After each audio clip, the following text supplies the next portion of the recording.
What is up? This is Rick, the WWE sign guy, the moron with the stupid red hat, the blue shirt, and the idiotic signs. But I'll tell you what, if I could make the biggest sign in the world, it would say AngryMarks.com. Pow. We have listeners right now live in our chat room on the website at AngryMarks.com, and they have questions for you. Sierra wants to ask you, your valet/partner, Crazy Mary Dobson, just wrestled a Pondo rules match at Absolute Intense Wrestling Girls Night Out 7. So what are your thoughts on Crazy Mary Dobson as a wrestler? I am so proud of Crazy Mary Dobson. She went to Japan.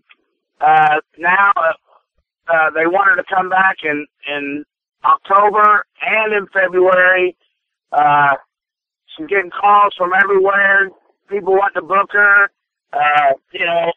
This is her rookie year, but she is whipping ass in this wrestling. So yeah, I'm pretty proud of Crazy Mary Dobson, and she's not too bad in bed. So I guess a good combination is kicking ass in my life. Well, that's definitely good to hear. I'm glad that she's got all those bases covered, and it seems like she's having a breakout year, so big things are on the way for her. But we also have a question from Jeff in our chat room, and it's good that you mentioned Japan because he wants to know, do you have any plans to go back to Japan soon? I wish I could go back to Japan. I haven't been to Japan since 2008, but when the economy hit here, it hit everywhere. And, the company that I work for signed an exclusive deal with somebody, so it doesn't look like I should go back there. I don't know if I'll ever return back to Japan, but I would love to. Now, we hear from wrestlers we talk to who've been to Japan that sometimes there's a bit of culture shock, that they're not used to the food, that they're not used to the style of life that people live over there, that they're very serious and then they let their hair down in a very big way. So what are your feelings on Japan? Did you like the environment? Did you like the food? Or how did you deal with it? My favorite Japanese restaurant over there was called McDonald's, so I was fine with the food. But I did accidentally walk around with my shoes, indoors a lot of places. I wouldn't think about it, but not really. I was there for 8 years, man. Like, the culture shock should have been in the beginning, but my dream was never WWE. It was never WCW. It was never any other company. My dream was to go to Japan.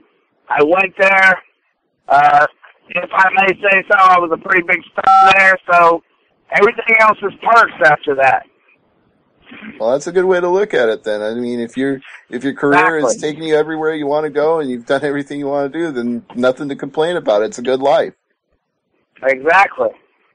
But then, since you did mention WWE, I do have to ask that question. It's a question that our chat room would ask if I didn't anyway. And it's, have you ever thought about having a tryout with WWE or seeing if you could get a position there, like as a producer or an agent or just some sort of role there? Not really. It's not like I wouldn't mind a paycheck, but I don't even watch it on TV, People come at me and they say, hey, do you know this guy and this guy? And I'm like, no, I don't even know who that is. And they're like, well, he's on WWE. Well, I just don't watch WWE. And being an agent, I think that means that you can't wrestle anymore. And, wrestling's my crack. I don't do drugs. I don't do alcohol. I don't take pills. But I wrestle, I got a real job just to support my wrestling habit. Understandable. And yeah, I certainly don't think your wrestling career is done by any stretch of the imagination, but I know people do pull double duty. I know William Regal still wrestles a bit, so I figured that might be a possibility if you were there. But if that's not something you're into, then by all means, don't go there and be something that you're not. They would never ask me, and I would never ask them, so I guess we're in full agreement with each other. Well, then that's perfect. And I want to give the floor back to Peter again because he's got a few more questions for you. So, Peter, go ahead. All right. Pondo, are you a fan of mixed martial arts? And if so, do you follow UFC and Strikeforce in particular? You know what? I got the Kentucky State Athletic Commissioner for MMA here. Todd Neal is a good friend of mine. he got me free tickets to UFC. I just didn't have nothing better to do, so I went and watched UFC. And then there's these local guys, Brandon Hardcore Higgins, who runs MMA here in the Louisville, Kentucky area. So he sits me right next to the cage. Like, there's no better seat than that. I can reach out from my table, and my fingers are on the cage. The guy, Father Fear, that I took with me got blood on his sunglasses. Our seats are so close. So, yeah, I would say, and there's this guy, the Vanilla Gorilla, who, you know, when he wins, he does flips off the cage. You know, I think he's going to be in UFC someday. So, yeah, I don't know anything about UFC, but these MMA kids I go and watch a lot. All right. Now, myself and Stevie were big hockey fans and football fans. Is there one particular sport you followed? Are you a big football, hockey, baseball fan? Not really. I watch the World Series if the Yankees make it. Always was a Yankee fan. I don't even have cable right now to watch anything on sports. I've been to a lot of sporting events. I went to the Blackhawks. I went to the Blues in St. Louis. I went to one football game. I went to Chicago Bears versus Minnesota Vikings. Froze my balls off. Didn't like that, so never went back. Not really a big sports fan, but you know, if there's nothing else on, I'll sit there and watch something. Now, I have a pretty good idea what your answer is going to be to this next question, but if we were to take your MP3 player or iPod and plug it in and hit play, what would we hear? You're totally wrong. It would be Hank 3. It's the son of Hank Williams Jr.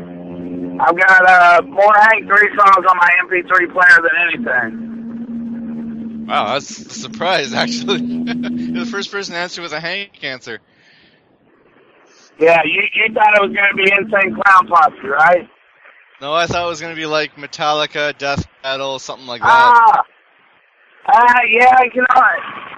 My MP3 player is really fucking weird. Like, it'll go from Hank 3 to Adam Sandler's Medium Pace to the Pixies' Where's My Mind to Blue October, Hate Me, you know, Sail by Haywall. You know, my MP3 player is really weird, but I always put on there what I like. But most of the songs on there are Hank 3. All right, we have a question from our chat room. King J is asking, what does Pondo think of his time teaming with Too Tough Tony? Too Tough Tony is the biggest pain in my ass. He's always late for everything and can't change his clothes to get in the car and come home and all that shit. But, you know, he's my brother. We still hang and you know, I'm not talking behind his back because I tell him this same shit, but he's the biggest, slowest.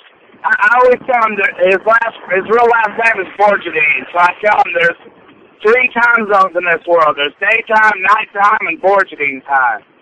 But other than that, yeah, we've been to Mexico together, Japan together. You know, he's my brother. I got a big day for him, but you know, sometimes he aggravates the shit out of me. We're like a married couple. We argue, but the next day we're cool. Well, I believe Peter wants me to jump in again, and I got a question for you, something that we talked about off the air before the show started. I was at a convention a few weeks ago in Indianapolis called Days of the Dead, and you had been promoted as being at that convention, and I didn't see you until Sunday.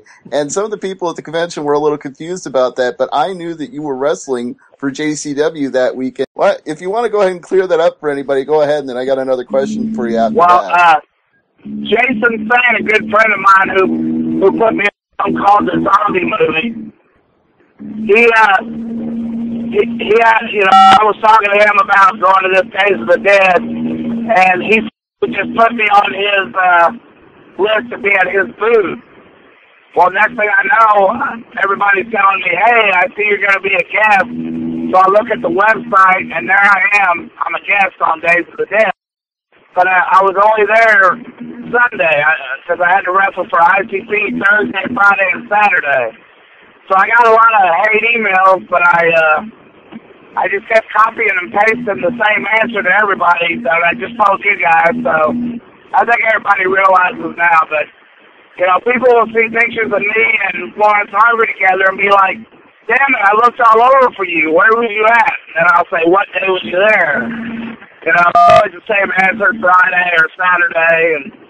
But I did take a lot of pictures with a lot of people, and I didn't tell anybody that I was just going to be there on Sunday. But when I was walking around Sunday, hell, I might as well have my own booth. As many pictures as I took with people. Yeah, you were so in demand that day I couldn't even keep up with you. You stopped at the WrestleCrap booth for a minute, and by the time I turned around, you were already gone. You were booking because so many people wanted to meet you. Right, and when I go to conventions, I just like to walk around, look at the merchandise, and meet the actors. And if you ever see my Facebook, you know, I've met a whole bunch of horror movie actors and actresses, and you know, it's not that I'm shady or don't like signing autographs or nothing, because I sign for everybody and sign autographs or take pictures. But when I go to horror conventions, I'm a horror fan before I'm a wrestling fan any day.